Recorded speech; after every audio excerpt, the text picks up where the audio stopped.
My name is Walter Stump. I'm a retired university professor at the University of Southern Maine. I taught there for 36 years, and I published several articles and a couple of textbooks. I've always had the inkling to write novels, so when I retired, I did it.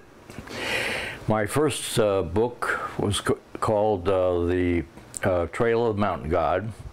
It's a story of 3 novellas about characters searching for discoveries.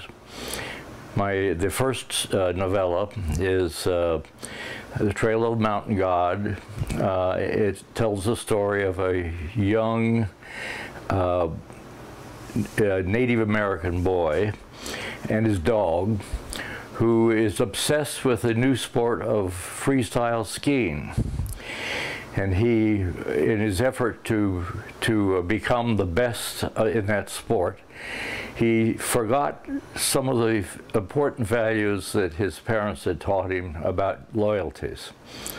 In my next novella, The Night the Rainbow Touched the Earth, is the story of a young World War II pilot who crashed his airplane in the Mojave Desert, and it's a story of his survival.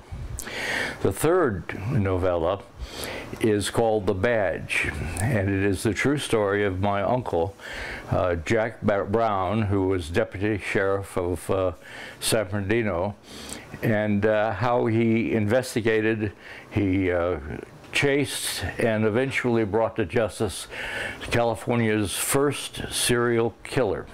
I've been asked frequently why I continue to write. It's because many years my father took me through the deserts of the United States and introduced me to special friends.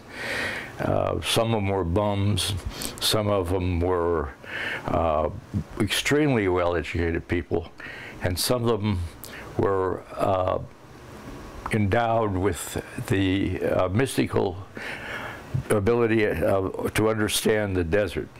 They all had special stories, and they all told me those stories when I was a little boy.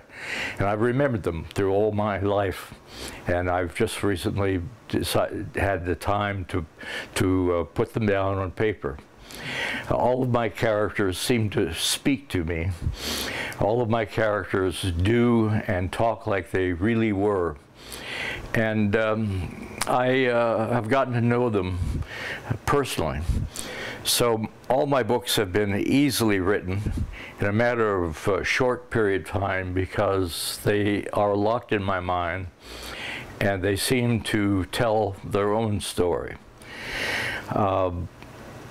I write because writing is special for me, and because I feel that I have still things to tell, and I'll keep writing until I no longer have anything to tell. I never get writer's block. Sometimes I slow down a little bit, but as I say, in my case, it seems to be locked in my memory, and I just have to call on my characters, and they tell me what to say, and they tell me what to do. In many years, I wrote plays while I was a professor at the university. And several of them, well, actually all of them, but produced. And those characters became so ingrained in me that when I began to write novels, they were there. I don't think I've ever known a writer that is not a reader. I read a number of novels each month. That I have a Kindle now, and I get through the latest books. But I read, that's a part of my experience. It's opened new worlds to me, worlds that in dredging up these wonderful stories of my boyhood, that I'm able to create those experiences, and it's happy.